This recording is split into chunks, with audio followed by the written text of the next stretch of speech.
The champagne flowed freely at the Hendersons' anniversary celebration, crystal flutes catching the warm glow of string lights draped across their backyard. I nursed my second beer while watching my wife laugh with a group of her college friends near the makeshift bar. She'd already had 3 glasses of champagne. I was counting, not out of judgment, but because I knew I'd be driving us home. We'd been married for 7 years, together for 10. I knew her rhythms, her limits, her tells. The way she touched her collarbone when she was getting tipsy. How her laugh grew louder, more uninhibited. Tonight, she was past that point, spinning in her navy dress as someone told a story I couldn't hear from where I stood. "Your wife's having a good time," Tom from my office commented, peering beside me with a plate of hors d'oeuvres. "She deserves it," I said. "She's been stressed with the promotion at work." That was true.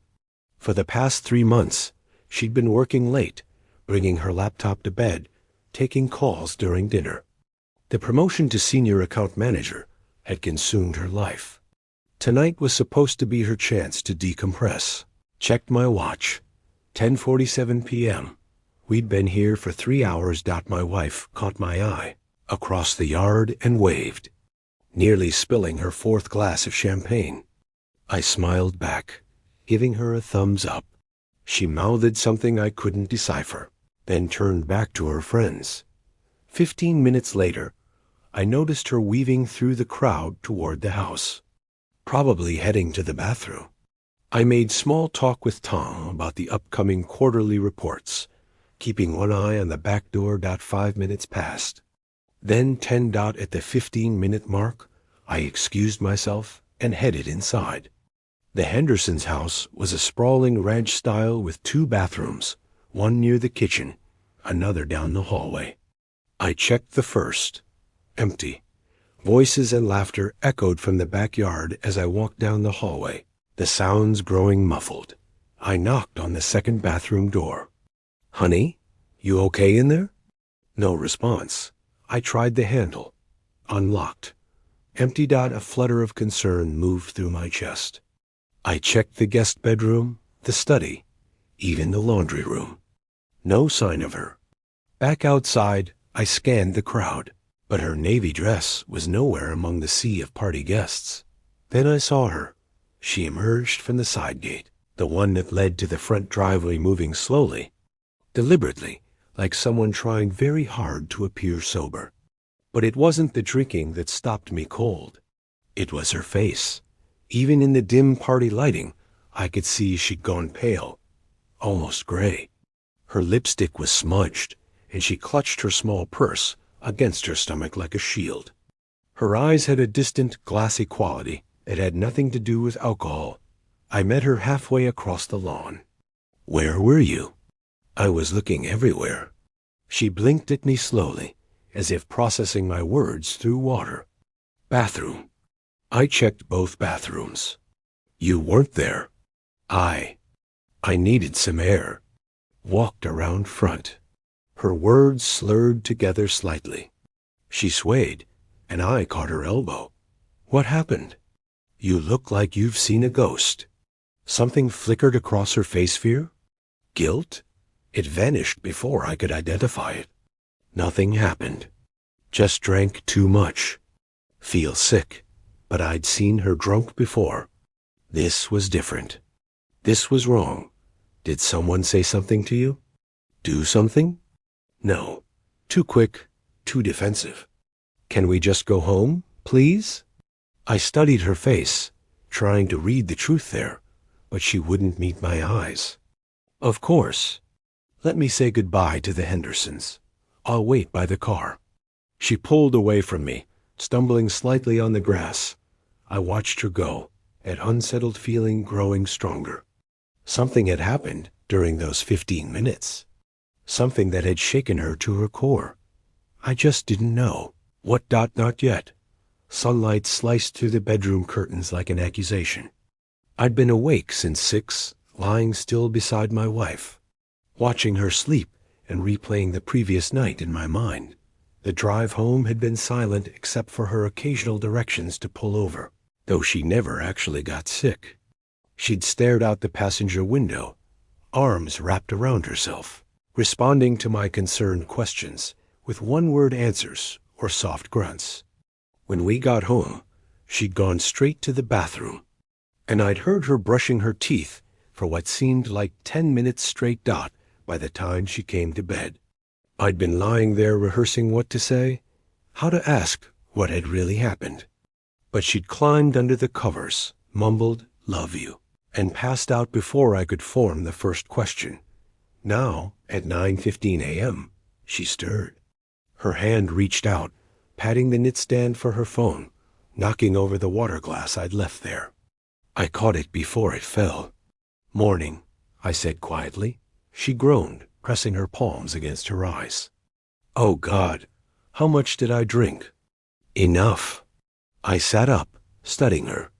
In the morning light, the color had returned to her face, but dark circles shadowed her eyes. "How are you feeling?" "Like someone replaced my brain with concrete." She finally looked at me, attempting a smile. Did I embarrass myself? This was my opening. "You don't remember?" "I remember the party, the champagne, talking to Melissa about her trip to Portugal, ... She frowned, concentrating.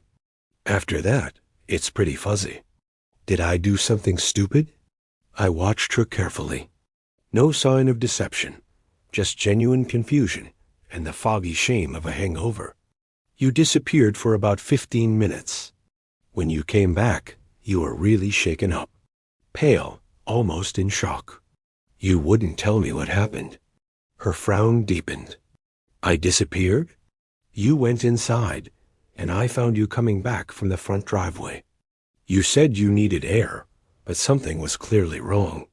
She sat up slowly, processing this. I honestly don't remember that. The last clear memory I have is being at the bar with Melissa and Sarah. Everything after that is just ... blank. Nothing? You don't remember anything you might have said to me? What did I say? There was genuine concern in her voice now. I hesitated, because the truth was, she hadn't said much of anything. Just that she felt sick and wanted to go home. But the look on her face, the way she'd held herself, something had happened. "You just kept saying you wanted to leave. But you looked scared. Really scared." She pulled the covers up to her chest. "Scared of what?" "That's what I'm asking you." A long silence stretched between us. She was thinking hard. I could see it in the way she bit her lower lip, the way her eyes moved back and forth, like she was scanning through files in her mind. "I really don't remember," she said finally. "God, I'm sorry. I shouldn't have drunk that much. Did I say anything else? Anything at all?" I shook my head, watching for any crack in her performance. But if she was acting, she was doing it perfectly. "You barely said anything. That's what worried me." She reached for my hand. "I'm sorry I scared you. It was probably just the alcohol hitting me all at once. You know how champagne can be." I did know. But this felt like more than champagne. Maybe someone said something to you? Or you saw something? If they did, I don't remember. She squeezed my hand. "Can we just forget about it? I feel awful enough without trying to reconstruct my blackout drunk behavior." The word blackout hung in the air. I'd never known her to drink to that point before. She was careful, controlled, even when letting loose. "Okay," I said, though it wasn't okay. "Not really." She kissed my cheek and climbed out of bed, heading for the shower. I stayed there, listening to the water run, that unsettled feeling from last night returning with interest. My phone buzzed on the nightstand. A text from an unknown number. "Check your home security footage from last night. Front camera. You need to see this." My blood went cold. I stared at the message, my thumb hovering over it. We had installed security cameras 6 months ago, after a string of break-ins in the neighborhood front door, back door, driveway. I'd barely looked at the footage since installation. Who was this? How did they have my number? The shower was still running. I opened my security app with trembling fingers. The security app loaded with agonizing slowness, my home Wi-Fi suddenly feeling like dial-up. I could hear my wife humming in the shower-off key, carefree, unaware. The sound made my chest tight. The front camera footage was organized by date and time. I scrolled to last night, 10:52 p.m. right around when I'd noticed her missing. My finger hovered over the play button. Did I really want to see this? The shower shut off. I had maybe 5 minutes before she came out.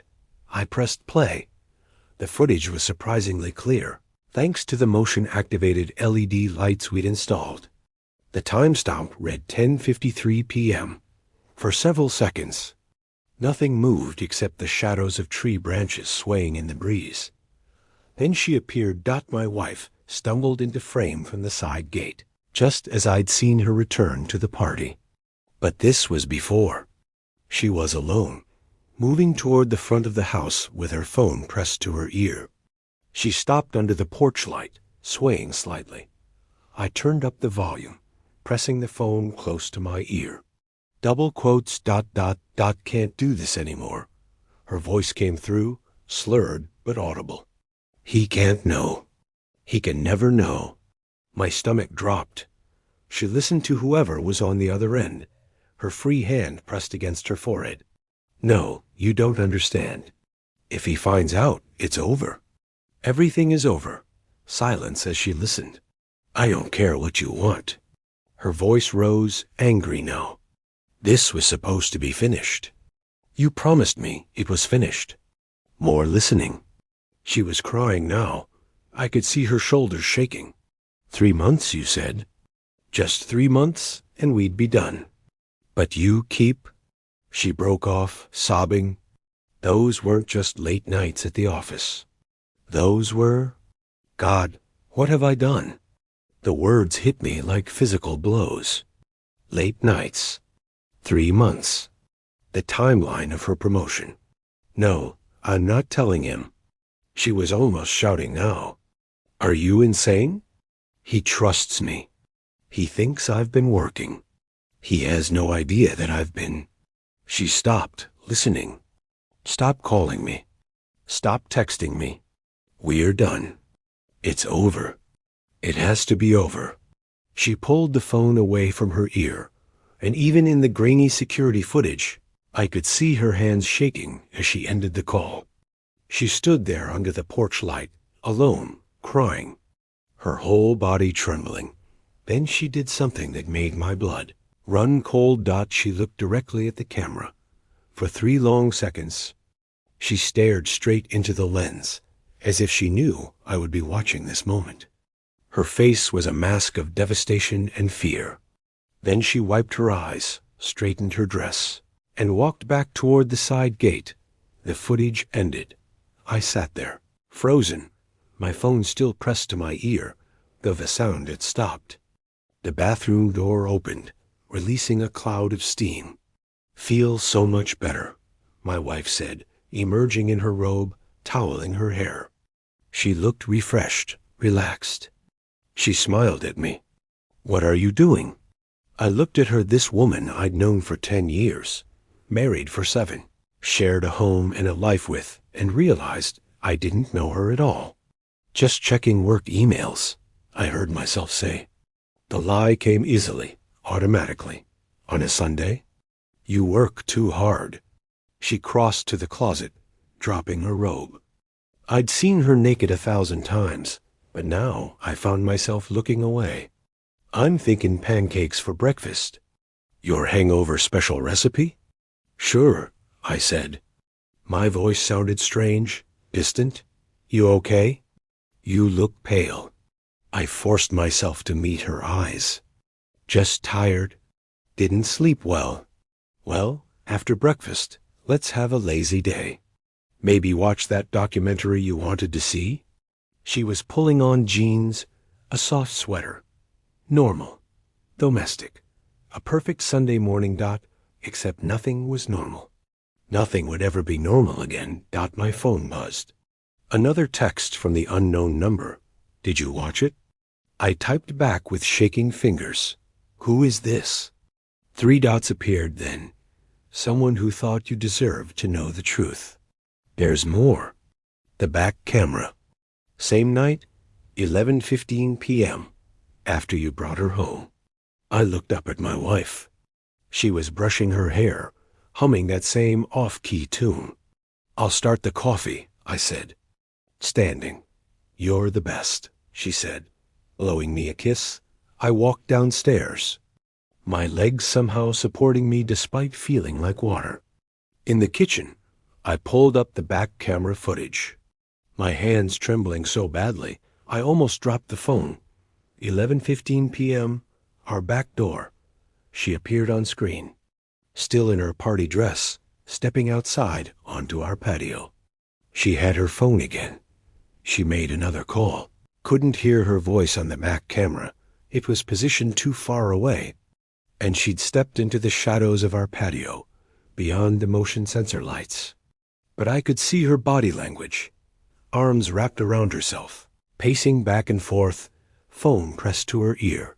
The call lasted 4 minutes. Whatever she was saying, whoever she was talking to, she was animated, gesturing with a free hand. At one point, she kicked the patio chair. At another, she seemed to collapse against the house, sliding down to sit on the ground. Then she went still, just sat there in the darkness, phone in her lap, staring at nothing. After several minutes, she stood up, smoothed down her dress, and went back inside. The coffee maker beeped, pulling me back to the present. My wife was upstairs, probably doing her makeup, completely unaware that her world was about to implode. Or was she unaware? That look into the camera, had she known she was being recorded? Was this some kind of confession? My phone buzzed again. The unknown number. Her office building has security footage too. Floor 7, conference room. July 18th, August 3rd, September 12th, September 29th. After hours. You can request it as her spouse if you file for coffee ready. My wife's voice from the stairs made me jump. I quickly locked my phone. Just finished. I poured 2 mugs with hands that didn't feel like mine. She came up behind me, wrapping her arms around my waist, resting her cheek against my back. A gesture she'd done 1,000 times. Now it felt like a stranger touching me. I love you, she said softly. I know I don't say it enough lately. With work being so crazy, I feel like we've barely seen each other. But I love you. You know that, right? The question hung there. Did I know that? Had I ever known that? I love you too, I said, because what else could I say? She released me, taking her coffee mug. So what do you want to do today? We could go to that farmer's market you like, or just stay in and be lazy. I turned to face her. She looked so normal. Hair still damp, face clean of makeup, wearing my old college sweatshirt she'd claimed as her own. This was the woman who left me notes in my lunch, who cried at animal shelter commercials, who still held my hand when we walked. This was also the woman who had lied to me for 3 months. Actually, I said carefully, I need to run some errands. Few hours of work stuff I need to handle. Disappointment flickered across her face. On Sunday? Project deadline tomorrow. I'm sorry. She sighed. Okay, I get it. I've been doing the same thing to you for months. A pause. Rain check on lazy Sunday? Rain check, I echoed. She kissed me brief, familiar, tasting of toothpaste, and headed to the living room with her coffee and phone. I went to my home office and closed the door. My hands were shaking so badly, it took 3 tries to unlock my phone. I pulled up the text thread with the unknown number. Who are you? I typed, how do you know all this? The response came quickly. I'm someone who was in a similar position 6 months ago. She works with my husband. Worked. Past tense now. We're divorced. My heart hammered against my ribs. I don't understand. My wife works with your ex-husband? Not your wife. Her boss. The senior partner. But your wife was involved too. They had a system. Group projects. Late nights. Conference rooms. My ex wasn't the only one. I felt sick. The room spun slightly. You're saying there were multiple people? I'm saying your wife's promotion wasn't about her marketing skills. I'm saying that firm has a culture. And I'm saying you deserve to know before you waste more years like I did. Why are you telling me this? Why now? Because I saw you two at the party last night? Saw the way you looked at her, like she hung the moon. The same way I used to look at him. And I saw her sneak away to make those calls, just like he used to. I couldn't just walk away knowing what I know. I stared at the messages, trying to process. A knock on the office door made me jump. Honey? My wife's voice. I'm going to run to the grocery store. Need anything? I cleared my throat. No, I'm good. Okay, love you. Love you too. I waited until I heard the garage door open, close, her car pulling away. Then I opened my laptop and pulled up our phone records. We had a shared account. All the bills came to my email. There, her number. Hundreds of calls to an unknown number over the past 3 months. Most during business hours, but some late at night. Some lasting just minutes, others going over an hour. The number appeared in our records until exactly 1 week ago. Then nothing. Complete silence. I cross-referenced the dates with my calendar. Every late night she'd claim to be working matched up with multiple calls to this number. My phone buzzed. The conference room footage will show you everything. But be prepared. It's not easy to watch. I sat back in my chair, staring at the ceiling. I had 2 choices. Confront her now with what I knew, or gather more evidence. If I confronted her now, she'd deny it. Claim the footage was out of context, that the calls were work-related, that I was paranoid. But if I had the conference room footage. I made my decision.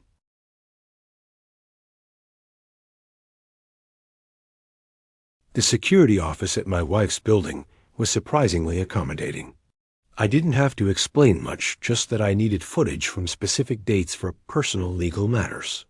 The guard, a tired-looking man in his 50s, barely looked up from his crossword puzzle. Spouse can request footage within 30 days, he said. Fill out this form. ID required. Takes about 20 minutes to pull and transfer to a drive.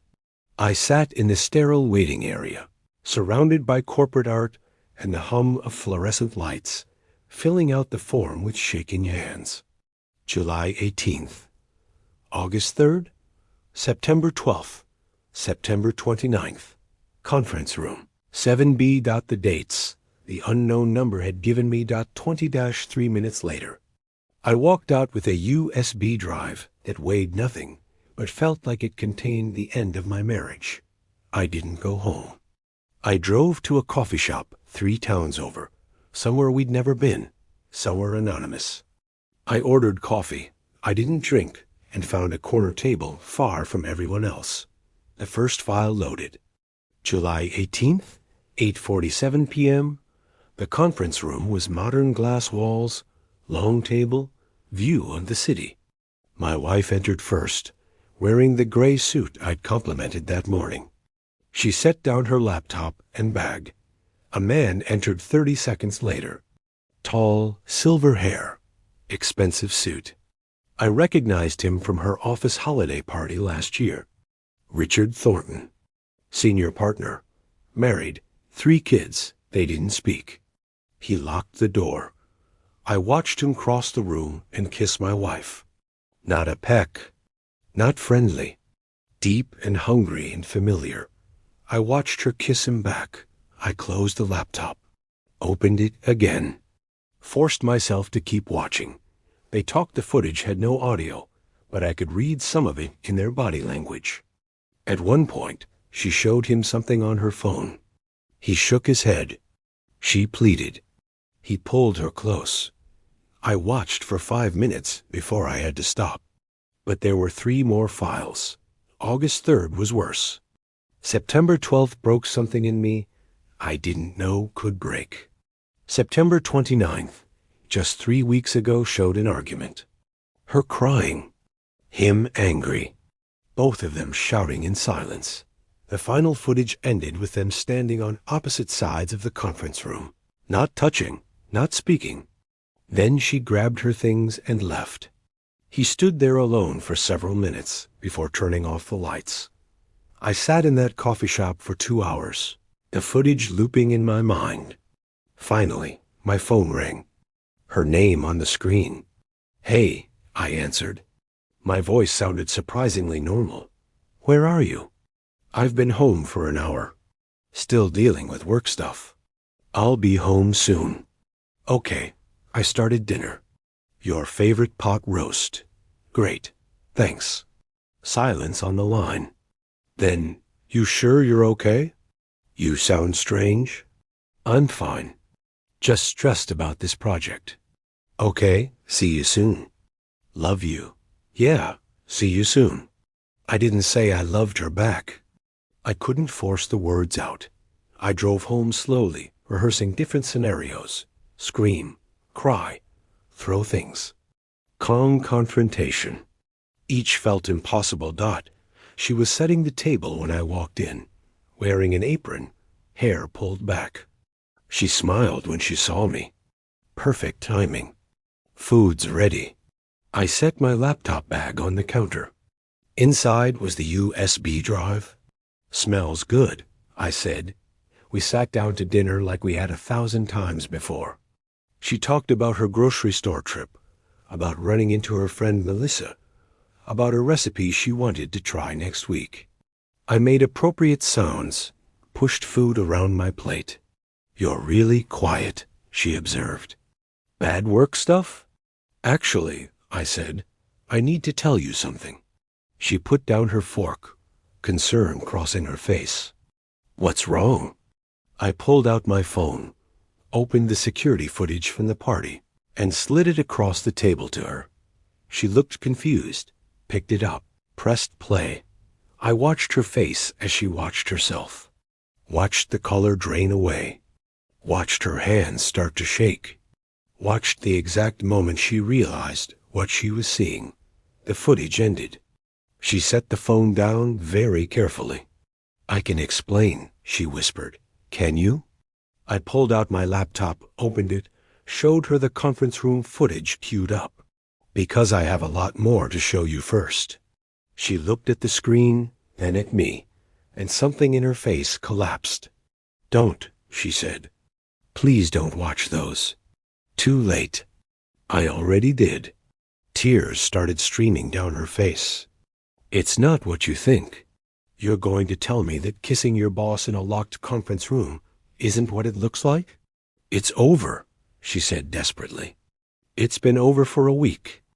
That night at the party, that's when I ended it. That's why I was so upset. That's what I couldn't remember." 3 months, I said. "You lied to me for 3 months. I never meant for it to happen. It just don't." My voice was sharp. "Don't tell me it just happened. Nothing just happens for 3 months." She was sobbing now, her whole body shaking. "I'm so sorry. I'm so sorry. I wanted to tell you. God, I wanted to tell you so many times. But I was scared and ashamed, and I thought if I could just end it, we could go back to normal." "There is no normal anymore," I said quietly. "You killed that."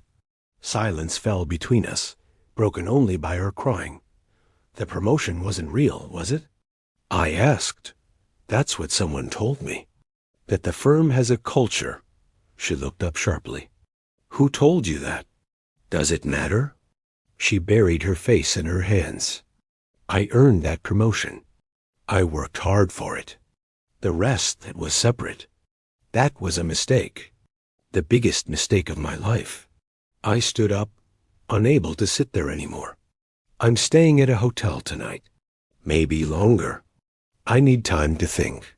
No, please. She reached for me, but I stepped back. Please don't go. We can work through this. I love you. I love you so much. Did you love me when you were with him? The question came out crueler than I intended. She flinched like I'd slapped her. It wasn't about love. It was never about love. It was about feeling important, feeling wanted, feeling like I mattered. You mattered to me. My voice rose. You've always mattered to me. I've spent 10 years showing you that. I know, she sobbed. I know, and I threw it away for nothing. For absolutely nothing. Please, please don't leave. Let me fix this. I looked at her, really looked at her. At the woman I'd planned to grow old with, have children with, build a life with.